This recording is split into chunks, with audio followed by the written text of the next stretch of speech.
The title of this talk is Working with Loneliness and Isolation as a Pastoral Counselor.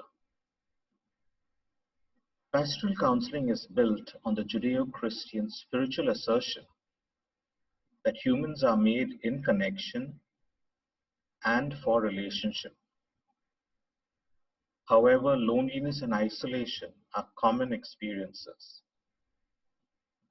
Pastoral counselors are equipped to recognize the profound spiritual and existential concerns at the root of such experiences and to help clients to cope and grow towards profound connection. Loneliness and isolation are not synonymous, but they are more often than not comorbid if experienced for a significant duration. A definition of loneliness could be an enduring condition of emotional distress that arises when a person feels estranged from, misunderstood, or rejected by others and/or lacks appropriate social partners for desired activities, particularly activities that provide a sense of social integration and opportunities for emotional intimacy. In contrast, isolation is the condition of being separated from all important persons, things, or relationships. Situational loneliness and/or isolation are more common than loneliness and isolation resulting from characterological issues.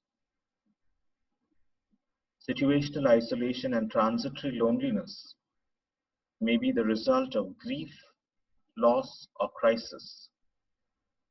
The precipitating event may be experienced as negative, like the sudden death of a spouse or partner, or it could be positive, a promotion at work that causes one to relocate, leaving relationships and familiarity behind.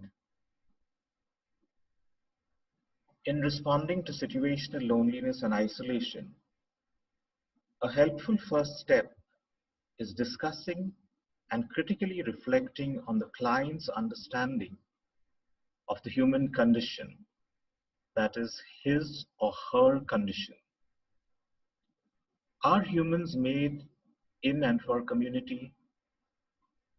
Are humans inherently relational? What implications do the client's beliefs have on his or her experience of loneliness and isolation? For adherents of Abrahamic traditions, this means exploring what it means to say that humans are made in the image of God. Exploring these and other questions can help counselors to identify clients' core beliefs and their spiritual import. Building on this exploration, Grant posits a two-step response to experiences of situational and transitory loneliness and isolation. First, the pastoral counselor needs to assess the nature of the loneliness and its readiness for resolution. Regardless of the cause, pastoral counselors need not move clients too quickly through the process of grief or adjustment. In addition, pastoral counselors should avoid allowing the establishment of a therapeutic rapport and the counselor-client to be substituted for a true remediative or rehabilitative change. Therefore, the second step is an environmental manipulation, putting the isolated person in contact with others who are resources for relationship and or may be similarly affected. The second step requires behavioral changes intended to manipulate the client's behaviors and environment in a manner congruent with the client's beliefs.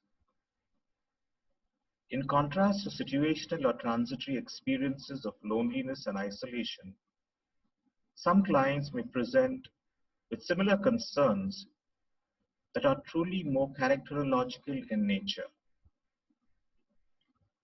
Loneliness rooted in the client's personality structure is often the result of the person's anger, suspicion, and anxiety.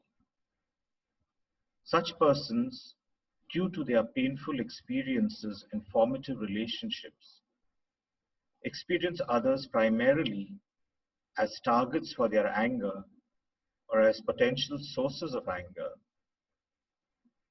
Therefore, shifts in the client's environment will do little to ameliorate loneliness or isolation unless other therapeutic issues are addressed. Pastoral counselors are aided foremost by not allowing the client's presentation or behaviors to be off-putting. Such clients are seeking isolation and engaging the therapist in a dance then. The pastoral counselor's therapeutic orientation will influence how he or she responds in situations of characterological loneliness and isolation.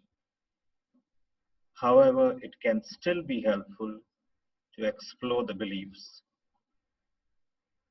Identification of these core beliefs can help counselors to confront clients regarding dissonance and consonance between their beliefs and behaviors.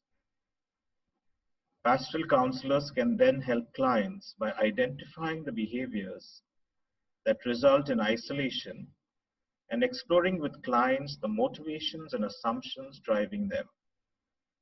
Thus, identification of new choices points about those assumptions and about continuing to use those behaviors, which enables the pastoral counselor and client to explore collaboratively new ways of proceeding.